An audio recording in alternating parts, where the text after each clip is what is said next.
imfura kirera imfubyi. Yego. Aho imfura yanyuze umwana we yaciyeho baramuterura baramuva. Icyo nakubwira rero mbere na mbere tumenye ijambo ry'Imana rirambwira ngo mu gutegekwa kwa 2 ibice 32:27 maho hari avuga ngo iyo baba abanyabwenge baba bamenye ibi baba ibyo dukora kakanya biba bizatugaruka. Rero icyo namubwira urahiye rererere wowe we gusa zabibona uretse n'icyo n'umuntu wese. Tubashimire cyane kandi tubifurize kugubwa neza, tubabwire tuti amahoro y'Imana Data twese komeze kubana namwe mu mirimo itandukanye mugenda mukora. Ni iby'agaciro gakomeye cyane gukomeza kubana namwe hano kuri RTV Show. Nkuko mubizi rero tuba tugiye kwinjira mu biganiro bigiye bitandukanye.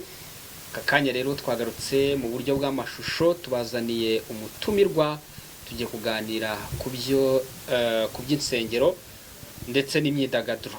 Ibyo byose rero murabizi ko ari gahunda yacu hano kuri RTV Show number 1 kabisa. Mbwira buri muntu wese gukanda subscribe ndetse mugakanda kuri like kugira ngo ibiganiro byacu bikomeze kugenda bibageraho igihe. Turi masaha rero y'umugoroba, reka rero tubabwire tuti aho muri hose komeze kugubwa neza. Hello sir. Hello.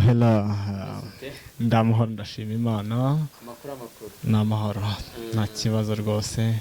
Turabona abakristo baravuga ngo Yesu nashimye. Yesu nahimbazwe cyane burundu ahabwa icyubahiro. Tugiye kuganira rero ku nsengero n'amadini. Yego. Niyo topic tugiye kurebaho.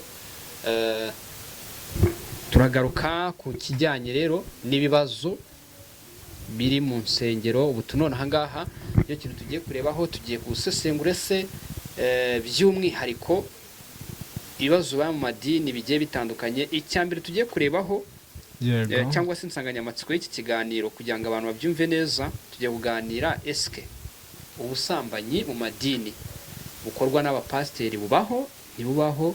Ese iyo bibayeho bikamenyekana uwabikoze ahanishwa iki? Ese abakristo babyakira bate? Ese byateza ikihe kibazo mu idini? Ibyo ni bimwe mu bintu rero tugiye kugenda turebaho. Turanaza kurusoza rero tugira inama abatukisha umurimo w'Imana cyangwa se izina ry'Imana.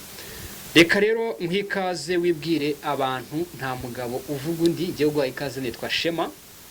Abadukurikiye rero barabizi ko dukomeje kubana umunsi ku munsi. Murakoze cyane. Amazina yanjye nitwa Kagambage Josue, ndi umusizi n'umuhanzi, akaba ndi n'umukristo by'umwihariko. Ni ibintu navukiyemo nakuriyemo. Kuri iyo nsanganyamatsiko rero ijyanye no kuvuga ati se ubusambanyi mu nsengero bubaho ntago bubaho, bigenze bite, bihagaze gute? Ngira ngo twabanza tukibutsa abantu ko ntago tugiye gushinja, ahubwo tugiye kuganira ku byatwungura, nawe bikungura n'undi wese udukurikiye. Uko mbitekereza cyangwa se ukuri kwabyo nuko biriho. Ariko wenda muri iyi minsi ntekereza ko ubu turi mu kindi gika, kino gika cyo cy'ifungwa ry'insengero ntago ndamenya ngo terihagaze gute, ariko ikiriho nuko buriho. Aho rero ubusambanyi kenshi ubona ko icyo nabwira abantu kuba umukristo cyangwa se kumenya Imana, hari abantu babigira nka business cyangwa se bakabica amazi cyangwa bagatukisha izina ry'Imana. Hahandi ushobora gusanga umuntu abigiyemo, ariko ugasanga ijyanye avuga ngo kamere ntagikurwa na reka, ingeso ntayireke. Hahandi umuntu ashobora no kumva ashobora kubwira abantu uti muhumirize mbasengere. Hari ugusenga bakoraho deliverance, bakagukora bagusengera bagukoraho, noneho we aho gukoraho yumva ikibazo agakoraho we mu mutima harimo izindi network zitari iz'umwuka ahubwo zijyanye n'irari.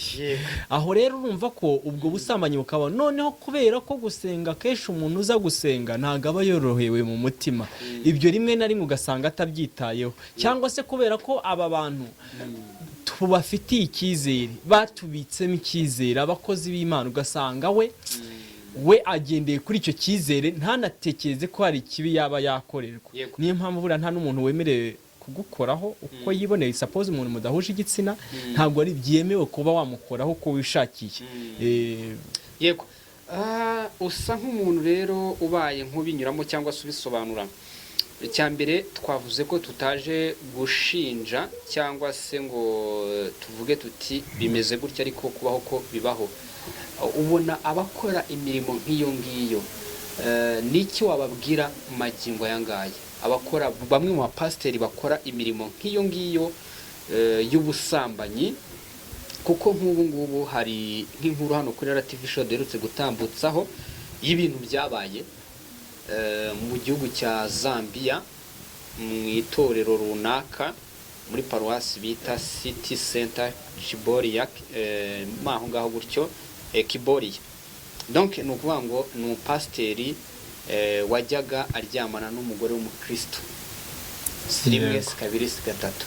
None umuntu nk'uwo nguwo ukora ibikorwa nk'ibyo ngibyo, nkawe mukozi w'Imana urumva wamuvugaho iki? Nihe nama wamugira muri make? Aho utiri ujya no muri Zambia n'iwacu birahaba. Yego. Aho ushobora gusanga umwe ari umupasiteri cyangwa umwarimu ariko akaba yakifunga umugore wo mu itorero. Yewe cyo nzi cyo kuri iyo ngingo uvuze buri dini ryaba rihagarariwe. Yego. Ubyari ryigete ntuyite ngo tsengerahe cyangwa undasengerahe. Buri dini rirahagarariwe kuri icyo gikorwa. Yego. Buriya rero buriya ngo ibi abanzi b'umuntu bazaba mu rugo rwe, ikibi kituba hafi. Niyo mpamvu icyo duhangana nacyo ntabwo ari ikiri kure, ahubwo ni iki turimo. Bityo rero ikintu wabwira uwo muntu, buriya nge nemera itegeko rya karma. Buriya iyo ukora ibintu nka biriya, urugero Imana iguhaye amahirwe yo kuba wagirirwa icyizere. Yego. Reka no kuvuga ngo urimo uratanga ubutumwa bwiza, reka no kuvuga ngo urimo uratanga inkuru nziza, reka no kuvuga ngo wenda uri no mu zindi nshingano z'ubuyobozi runaka, ukabikora nabi, byanga byakunda. Ibyo ukora aka kanya nkunda kubwira abantu ngo kubiba rero kubiba imbuto, ibyanga byakunda cya kintu ukora kiba kizakugaruka. First of all, icyambere uri kuyobya abantu. Muri uko kuyobya abantu hari ubutumwa bwiza bw'Imana uri kuvangira abantu bakabona ko icyo gihe ugutukisha Imana nuko bavuga ko ubwo ari Imana. Abakubona niba uhagarariye Imana, ubwo barahita babona ko Imana ari uko ikora. Kandi ibintu uri gukora nta hantu bihuriye n'Imana cyane ubutumwa nyakuri. Icyo gihe rero dore ukuntu biteye. Muri iki gihe dufite ikibazo cy'uko mu mvugo zo hanze hano baravanga irondo ryivanze n'ibisambo. None ugasanga muri ba bandi bakarokoye abantu harimo n'ababaroha. Yego. Sibyo? Muri ba bandi bavura abantu harimo n'ababatera indwara.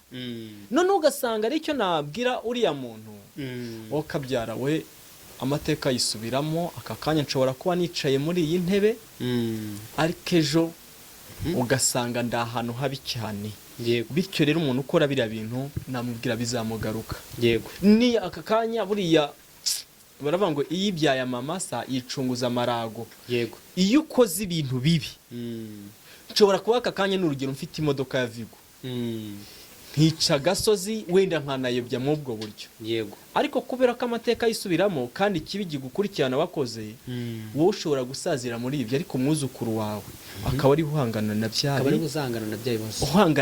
bintu. Niyo mpamvu Abanyarwanda iyo byitegereje avuga ngo ikirari cy'imfura kirera imfubyi. Yego. Aho imfura yanyuze umwana we yaciyeho baramuterura.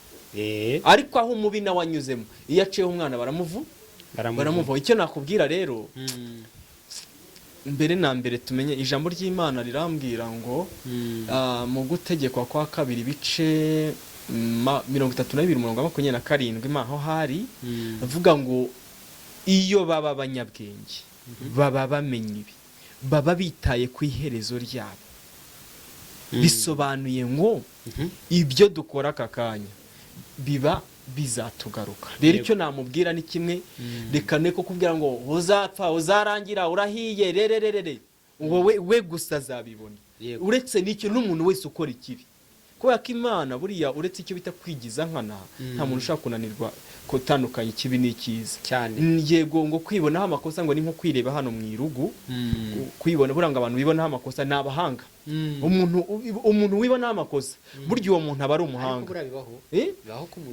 Bibaho kubera ko abanyarwanda bamaze kubyitegereza, yego barabyitegereje baribabaza mu mugani ngo ni iki kintu gishobora kuranga umuntu utazi ubwenge. Utazi ubwenge ashima ubwenge, utazi ubwenge ashima ubwe.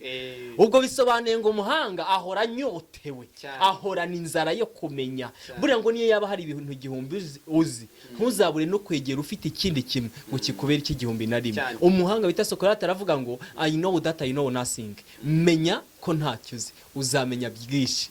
Bityo ngo ikintu kimwe cy'icyago kiruta kubinjije ubwabyo ni ugutsembarara mu mafuti.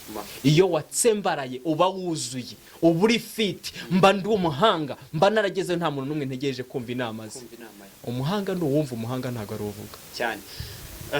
Uti rero iyo ubibye imbuto nziza usarura imbuto usarura neza, wabiba imbuto mbi ugasarura imbuto mbi. Kandi buriya nk'uko bivuze ngo imfura igenda nka se.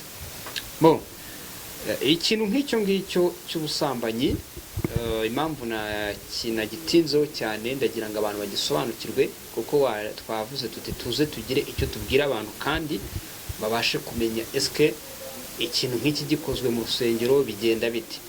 Sinzi, nagize ikibazo nanjye ndi muri abo bantu bashaka kumenya umuntu nk'uwo nguwo iyo amenyekanye nk'itorero wumva ryakorera iki? Wenda nyine ni nk'umushumba uragiye izo ntama aragiye, wumva zamukorera iki muri rusange? Kuko buriya pasitoro ameze nk'umushumba nyine uri mu mwanya uragiye inka. Izo ntama muri make yaragiye, cyangwa se abo bayoboke b'iryo torero uba wumva bo bamukora iki umuntu nk'uwo ngo kuri wowe? Aho rero urwego rufite ubushobozi bwo guhana muri iki gihugu bifite n'amategeko arengera uburenganzira bwa muntu cyangwa se ahana icyaha atanga ubutabera ni urwego rwa leta. Mu idini nta bihano twavuga bikarishye babamo, nta hantu idini kereka nka bino bihugu by'abisilamu niho idini na leta biba bikorana bya hafi. Ariko twebwe uretse kukuvuga ngo niho navuga ngo ni ukuba wenda baguhagarika nko mu nshingano izo wari ufite zose ukazinyagwa, no kuba bafatanya kugushyikiranya inzego za leta. Dufatiye aho ngaho, icyo gihano cyo kuguhagarika mu nshingano ubona gikwiye? Cyo kirahagije muri make? Ubona gihagije? Uruhande rumwe urebesheje nk'amaso y'umuntu wabona ko kidahagije, ariko ngiye bamwe nzi bazihagaritswemo hari ikintu bituma umuvumo kibagendaho. Yewe ukabona kibagendaho, ugasanga umuntu yarameze neza, yego yambaye n'uwo mwenda, ariko wenda bikora ari nk'ikirura cyambaye uruhu rw'intama, ariko wari umuvumo ukabona niba utamugendaho ugenda mubi. Rero aho